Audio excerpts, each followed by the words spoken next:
I don't understand the justification a person can have to harm, let alone in the life of another human being, over something so trivial. It's heartbreaking. What was supposed to be a quick trip to a local Walmart turns deadly after a California grandfather is gunned down following a minor fender bender. On February 5th, 59-year-old Jonathan Mauk was heading to Walmart to pick up a couple items from the store. Law&Crime spoke with Jonathan's oldest son, Matthew, who tells us his father was planning to pick up his favorite soda and get items to make his own beef jerky. Yeah, two items in particular. For Christmas, my brother Tim had purchased him a dehydrator.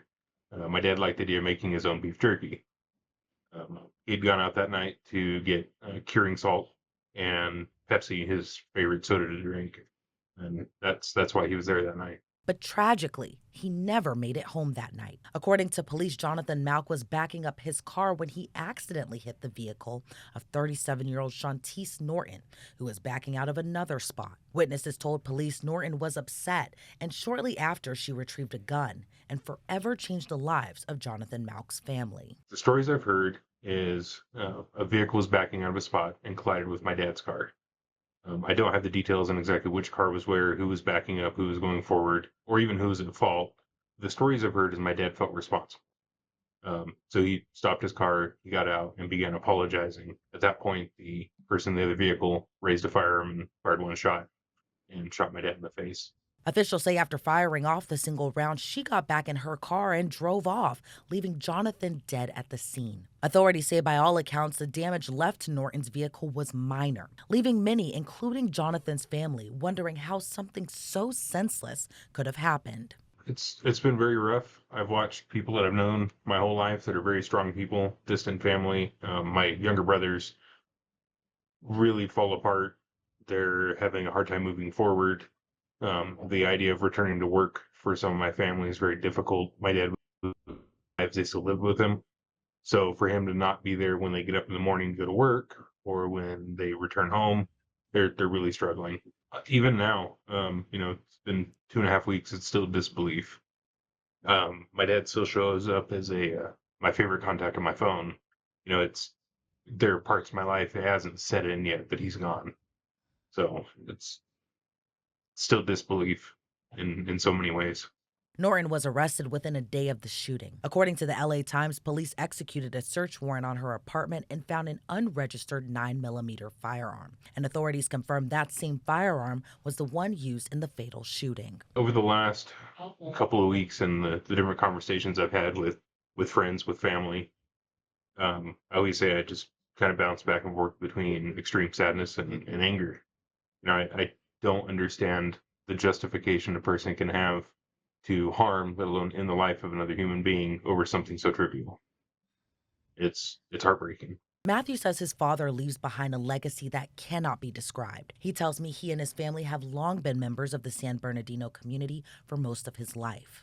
I was born in San Bernardino. I lived there until I was 18. And of course, being 18 years old, you know everything and you move away for a little while.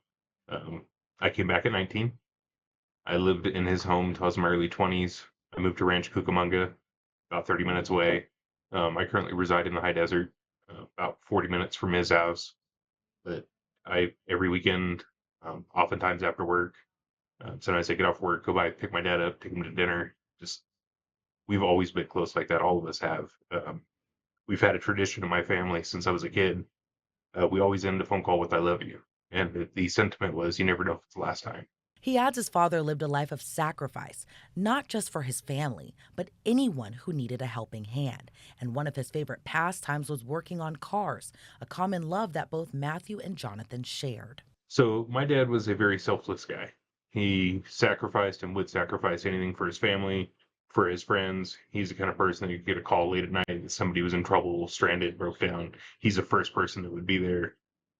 He's the person my brothers and I have always reached out to if we've had any type of trouble. Our brother broke down coming from back east at one point, and my dad immediately got in a car with me and went and got him. That's the kind of close knit family we are.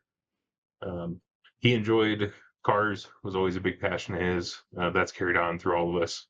I'm a big car guy. I have two younger brothers, Timothy and Jacob. Tim and my dad build off road vehicles together.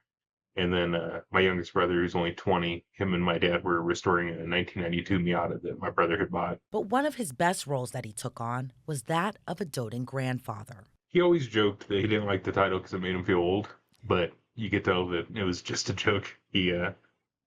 Every aspect of his granddaughter's life, especially when she came into this world, some of the pictures that I've shared, or she fell asleep next to him while they were watching a movie, feeding her when she was a baby.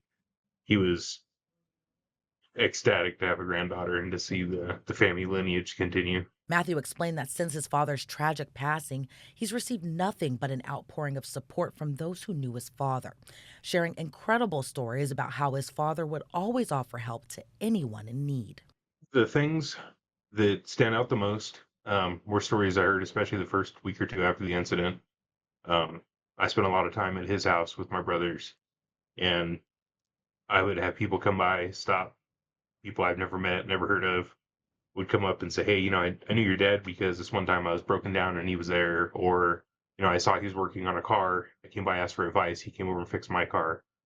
Some neighbors had moved in recently that I never even had the chance to meet, came over with flowers, gave me a big hug and said, one time they were out there struggling with their car. My dad went over and just fixed it. So the message I would like to portray is that is the kind of guy that he was. Um, he'd stop and help anybody for any reason. He always had been that way. And even in dark times like these, there are still good people out there that have that mentality, and they should be appreciated for being there and having that type of personality. Since Jonathan's death, Matthew says many people have been requesting how they can help the family of the man who helped so many throughout his life. Matthew has since set up a GoFundMe page to help cover the cost of his father's funeral, and the support has been tremendous. It's the most bittersweet portion of it.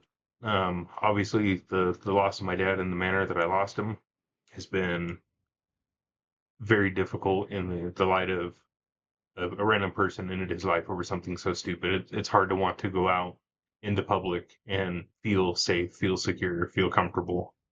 But there's a lot of light at the end of that darkness, and that is the contributions people have provided.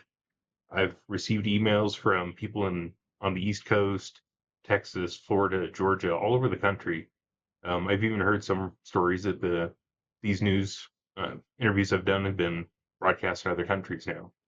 I have received more support than I could have ever imagined. And sadly, I haven't been able to reply to most of these. It's still very difficult for me.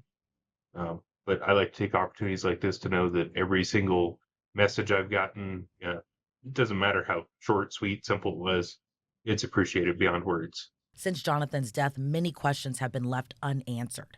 I asked if the suspect or her family has reached out to his family to provide any sort of answer. No, we've not heard from anybody. The limited information that I can and am comfortable providing is seems like not a lot of responsibility is being taken. As the family continues to reel from the loss of their patriarch, Matthew says moving forward, his biggest goal is to fight for justice for his father. I will be at every single hearing, major or not. It does not matter. I'm thankful to work in an environment where I have the backing of my employer to ensure that I take the time I need to do the things I have to do. So that I'm very thankful for. As far as justice, this person needs to be held accountable for their actions. There should not be any leniency. It was a senseless act of violence. It doesn't have anything to do with the means used. It's a person perpetrating an evil act on another person. That is the only relevance here. That's something I've wanted to remain very clear on. And they need to be held accountable, regardless of what the sentencing ends up being after going through the court system, whatever happens. As long as they're held accountable, I do not believe a person like that has any rights or freedoms to roam these streets with the rest of society because they are a danger to society. And until justice is served, Matthew will continue to remember his father not for what happened to him, but the incredible life that he lived. This is the kind of guy that would have stopped anything in his life, especially for his kids. He's had a lot of difficult times. His health was not the greatest for the last couple of years, and he had some fears. A couple years ago, we found a letter that he had wrote addressed to us should something have happened. We found it a few days after his passing. It brought a lot of closure. There was a lot of things in there that we needed to hear, but he said the greatest joy he had was his family, his kids. Jail records reveal Shantice Norton is charged with murder and is being held behind bars without bail. She has since entered a plea of not guilty. Her next court date is slated for March 5th. Reporting for Law and Crime, I'm Elizabeth Millner.